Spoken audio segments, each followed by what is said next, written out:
दोस्तों, एक टाइम था जब बॉलीवुड और बॉलीवुड के लवर्स माधुरी के डांस और ठुमकों के दीवाने हुआ करते थे। तब माधुरी को टक्कर देने वाला कोई नहीं था, लेकिन अब टाइम बदल चुका है। अब नोरा फतेही के डांस का जलवा पूरे बॉलीवुड और सोशल मीडिया पर छाया रहता है। नोरा मानती हैं कि उनके डांस से बॉलीवुड में एक नया चेंज आया है कि अब आइटम सॉन्ग्स को वल्गर सॉन्ग्स की तरह नहीं बल्कि डांस परफॉर्मेंस की तरह देखा जाता है। नोरा का डांस देखते हुए लोग पलक झपकना भी पसंद नहीं करते।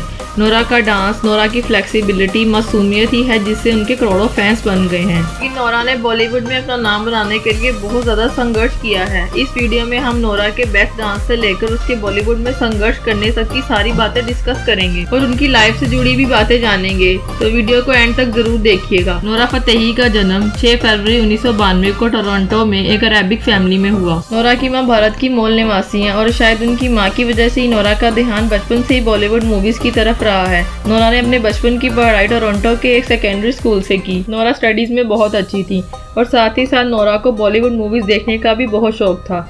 बॉलीवुड मूवीज देखते देखते नोरा में बॉलीवुड एक्टर बनने की डिजायर जाग उठी और साथ ही साथ नोरा को ये भी समझ आ गया कि बॉलीवुड में कोई ऐसी एक्ट्रेस नहीं है जो डांस में परफेक्ट ना हो, इसलिए बेस्ट एक्ट्रेस बनने के लिए बेस्ट डांसर होना बहुत जरूरी है। जब नोरा ने डांस की बात अपने घर वालों के सामने रखी तो वो सब लोग बहुत नाराज हुए। उन्होंने कहा कि हमारे समाज में एक्टिंग करना और डांस करना बहुत बुरा समझा जाता है। इसके बाद भी नोरा ने एक दो बार अपनी एक्टिंग की बात की, लेकिन उसको डांट का सामना करना पड़ा। नोरा को समझ लग गई थी कि उसके सपनों को साकार करने में उसके घर वाले बिल्कुल साथ नहीं देंगे। इसके बाद नोरा ने सबसे इस टॉपिक पे बात करना बंद कर दी। नोरा छिप छिप कर डांस की प्रैक्टिस किया करती थी। जब कोई घर नहीं होता था या जब सो रहे होते थे तो नोरा डांस की प्रैक्टिस करती थी। उन्होंने जब अपने स्कूल में एक बार डांस करके दिखाया तो सभी ने उनका बहुत मजाक उड़ाया। नोरा को इससे बहुत दुख हुआ, लेकिन नोरा ने डांस नहीं छोड़ा। नोरा ने और भी ज्यादा प्रैक्टिस शुरू की।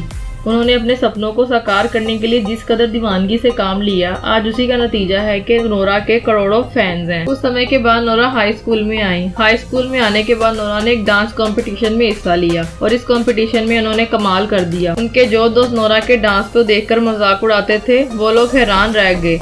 वहाँ पे मौजूद हर एक व्यक्ति ने नोरा के डांस की तारीफ की और नोरा को उस कंपटीशन में बेस्ट डांसर का अवार्ड मिला। ये नोरा की मंजिल की तरफ एक छोटा सा कदम था, लेकिन अभी बहुत सी और मुश्किलें भी बाकी थी। उनकी फैमिली उनको ये सब कुछ करने की इजाजत नहीं दे रही थी। नोरा की माँ ने नोरा के लिए कुछ और ही सोच रखा था। वो चाहती थी कि नोरा अपनी ग्रेजुएशन कंप्लीट करने के बाद किसी ऑफिस में जॉब करे।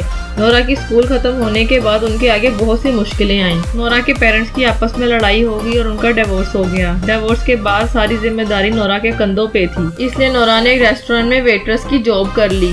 जॉब के साथ साथ नोरा मॉडलिंग भी कर रही थी और साथ ही साथ उन्होंने टोरंटो के एक यॉर्क यूनिवर्सिटी में एडमिशन भी लिया था। लेकिन नोरा अपनी यूनिवर्सिटी की क्लासेस बहुत कम अटेंड कर पाती थी।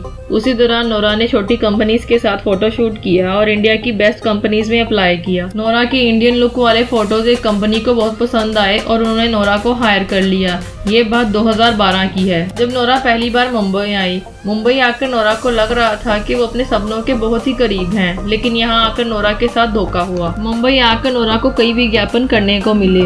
ये विज्ञापन करने पर नोरा को 20 लाख रुपए दिए जाने थे, लेकिन नोरा को 1 रुपया नहीं दिया गया।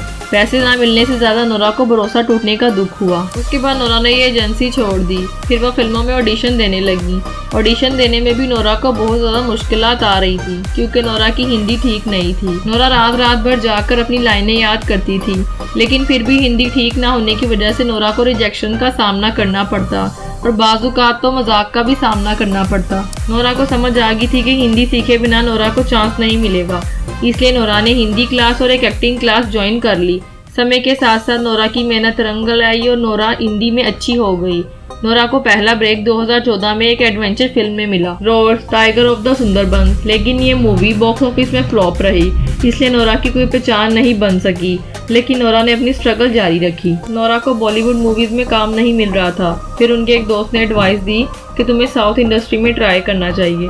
नोरा ने इस एडवाइस को अमल करते हुए साउथ इंडस्ट्री में ऑडिशन दिया। एक्ट्रेस के रूप में तो नहीं, लेकिन नोरा को आइटम सॉन्ग के लिए ऑफर आई। नोरा ने ये एक्सेप्ट की। इसके बाद नोरा को कई आइटम सॉन्ग के लिए ऑफर्स मिली। आइटम सॉन्ग और बॉलीवुड में एक फिल्म में काम करने के बाद नोरा को इतनी पहचान मिल गई कि बिग बॉस में भी उन्हें इनवाइट किया गया। इस शो ने उनकी जिंदगी में टर्निंग पॉइंट का काम किया, क्योंकि बिग बॉस की TRP हाई रहती है, इसलिए नोरा को वहाँ से काफी पहचान मिली। वो इस शो को अपने नाम तो ना कर सकी, लेकिन उनकी क्यूटनेस की वजह से उनके लाखों फैन बन गए। आहिस्ता आहिस्ता नोरा को मूवीज, रियलिटी शो और आइटम सॉन्ग के काफी ज्यादा ऑफर आने लगे। नोरा को वो सब कुछ मिलने लगा जिसके लिए नोरा सपने देखा करती थी, और ये इसलिए मुमकिन हो पाया क्योंकि नोरा को इसकी जिद थी। उन्होंने कभी भी हार नहीं मानी। अब बात करते हैं नोरा के रिलेशनशिप की।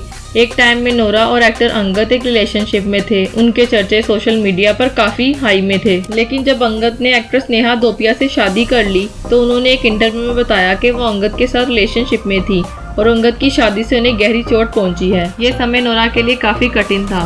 नोरा ने इंटरनेट से दूरी भी बना ली थी। नोरा को समझ लग गई थी कि इस कठिन समय में उन्हें अपने आप को संभालना चाहिए और अपने करियर पर फोकस करना चाहिए। नोरा मानती है कि उन्हें कुछ दिन की रिलेशनशिप काफी कुछ सिखा गई है। इसके बाद वो और भी ज़्यादा मजबूत हो गई हैं। तो दोस्तों, ये थे नोरा फतेही की ज़िंदगी के कुछ इंटरेस्टिंग फैक्ट्स। अगर आप नोरा के फ़ैन हैं तो कमेंट में ज़रूर बताइएगा कि आपको नोरा का डांस किस बॉलीवुड सॉन्ग में अच्छा लगा। आज की वीडियो में सिर्फ इतना ही। वीडियो पसंद आया हो तो वीडियो को लाइक और चैनल को सब्सक्राइब भी कीजिएगा। मिलते हैं नेक्स्ट वीडियो में। धन्यवाद।